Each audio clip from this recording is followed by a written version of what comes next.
Hey guys, super short lesson today for the last lesson for this unit. Tomorrow will be review day, and then for next unit we're going to do something completely different that does not involve graphing at all, so hopefully you're excited about that. The last concept that we have for this one is the end behavior of reciprocal functions, and it is just touching on some elements from calculus.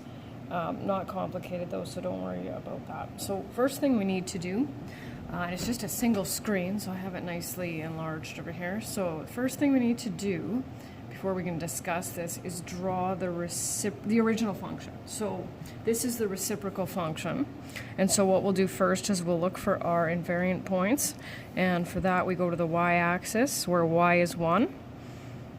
And so there's 1. Then we go to the y-axis where y is -1. And we can see with those 2 points that our original function is a line. So we will draw that.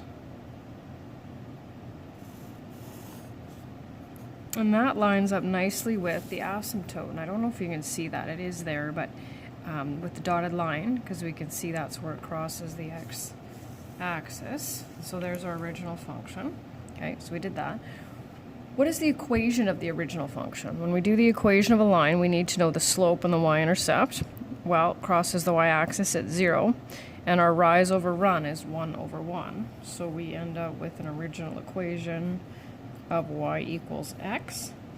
That's the very, very first one we did, just to kind of discuss some things. So the equation of the reciprocal function, y equals 1 over x. Okay? So now what we're going to do is we're going to look at this when it comes, you can see what we're going to do with our x values, right? We're going to change them so that x approaches 0 from the left, okay? So that's what we're going to look for. And I'm going to slide over here just to give you a little bit more of an idea. So x approaching 0 from the left is here. Right, from the left side means this way, so we're going to go this way. So that's why we have those -0.5, -0.05. Okay, so it's gonna, our x values are going to approach. We know they're not going to touch it because here's our vertical asymptote, but we're going to see what happens when we approach them. So when I take 1 and divide it by -0.5, 1 divided by -0.5, I end up getting -2, and that we could plot, right? We can see that here. I'm just going to slide over here. So -0.5, and it's -2. Oh yeah, there it is, right?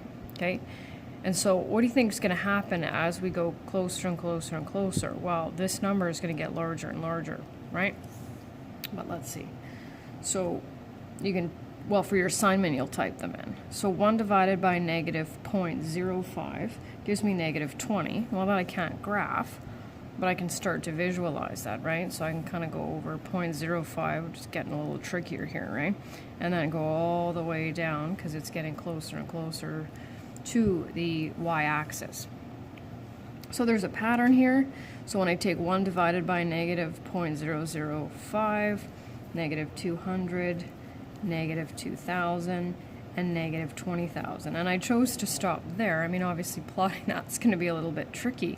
So what we want to do is we want to come to a conclusion. So as x approaches 0 from the left, what happens to f of x? What happens to this part here, right?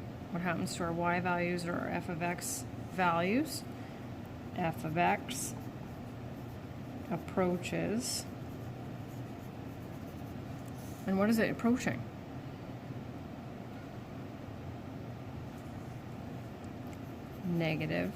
-infinity.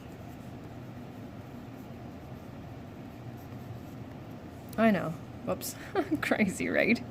And that is the end of what I think is probably the toughest unit for this course. So you made it. Deep breath.